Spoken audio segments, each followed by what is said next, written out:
Welcome to recipes in my way. இன்றைக்கி நம்ம அருமையான சுவையில் சாதம், சப்பாத்தி, தோசை எல்லாத்துக்கும் பொருத்தமாக ஒரு சைடிஷ் தான் செய்ய போகிறோம்.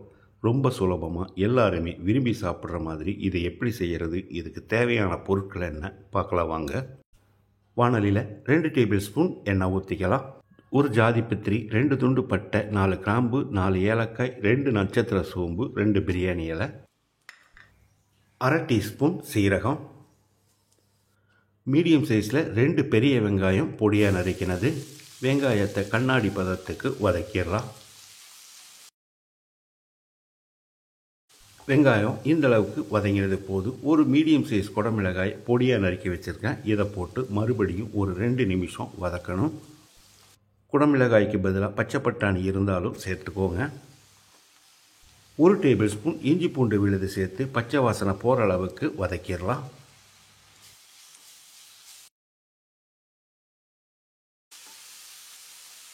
இஞ்சி பூண்டு விழுது பச்சை வாசனை போன பிறகு 1/4 டீஸ்பூன் மஞ்சள் தூள், 2 டீஸ்பூன் மிளகாய் தூள், 3 டீஸ்பூன் மல்லித்தூள், 1 டீஸ்பூன் சீரகத்தூள், 1 டீஸ்பூன் உப்பு. ஒரு 10 செகண்ட் இதை பிரட்டி விட்டுறலாம்.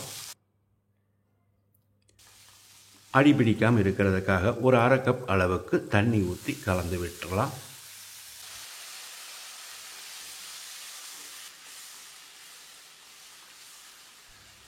அரை கப் அளவுக்கு அதிகம் புளிப்பில்லாத கெட்டியான தயிர்,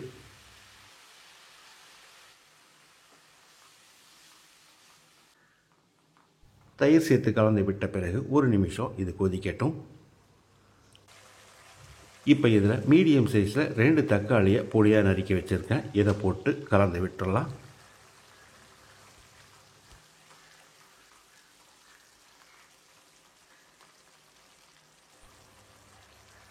நூறு கிராம் அளவுக்கு ஒரு உருளைக்கிழங்கை வேக வச்சு சின்ன சின்ன துண்டுகளாக நறுக்கி வச்சுருக்கேன். இதை போட்டு கலந்து விட்டுடலாம். உருளைக்கிழங்கு சேர்க்கிறது ஆப்ஷனல் தான். இப்போ இதில் ஒரு 1/4 டீஸ்பூன் அளவுக்கு சர்க்கரை சேர்க்கிறேன். சர்க்கரை சேர்க்கிறது உங்களோட விருப்பம்தான். 1 டீஸ்பூன் கசூரி மேத்தி. இது ஒரு 5 நிமிஷம் நல்லா கொதிக்கட்டும். 2 கப் அளவுக்கு சோயாவை 10 நிமிஷம் கொதிக்கிற தண்ணியில் போட்டு தண்ணியை புழிஞ்சு எடுத்து வச்சுருக்கேன். இதை மிக்ஸி ஜாரில் கொஞ்சம் கொஞ்சமாக போட்டு பல்ஸ் மோடில் ஒரு சுற்று விட்டு எடுத்தால் போது. ரொம்ப நைஸாக அரைச்சிடாதீங்க. இந்த பக்குவத்துக்கு இருந்தால் மட்டும் போதும். இதே மாதிரி நான் எல்லாத்தையும் அரைச்சி எடுத்து வச்சுருக்கேன். இப்போ இதை கிரேவியில் போட்டுடலாம்.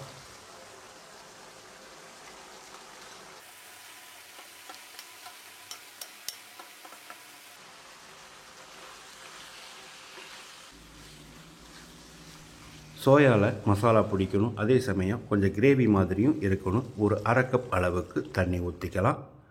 1 டீஸ்பூன் கரம் மசாலாவையும் சேர்த்து கலந்து விட்டுடலாம்.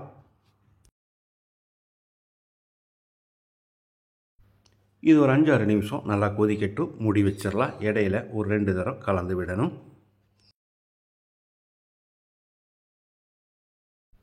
அருமையான சுவையில் மணக்க நம்மளோட சோயா கிரேவி ரெடி ஆகிருச்சு. இந்த ஸ்டேஜில் உப்பு சரி பார்த்து போட்டுக்கலாம்.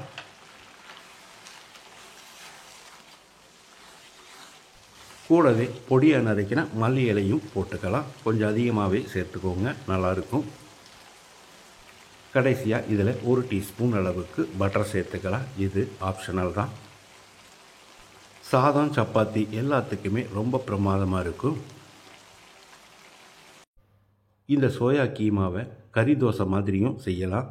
ஊத்தப்பம் மாதிரி ஒரு தோசை ஊற்றி அதுக்கு மேலே ஒரு முட்டையை உடைச்சி ஊற்றி ஒரு கரண்டி அளவுக்கு இந்த கைமாவை வச்சு கூடவே ஒரு 1/4 டீஸ்பூன் அளவுக்கு மிளகுத்தூள் தூவி திருப்பி போட்டு வேக வச்சு எடுத்தால் அருமையாக இருக்கும் சாப்பிட்றதுக்கு. இதே மாதிரி இதே அளவுகளோடு நீங்கள் செய்து பாருங்கள். இந்த வீடியோ பிடிச்சிருந்தால் லைக் பண்ணுங்கள், கமெண்ட் பண்ணுங்கள், ஷேர் பண்ணுங்கள். சப்ஸ்கிரைப் பண்ணாதவங்க சப்ஸ்கிரைப் பண்ணுங்கள். மறக்காமல் பெல் பட்டனை கிளிக் பண்ணுங்கள்.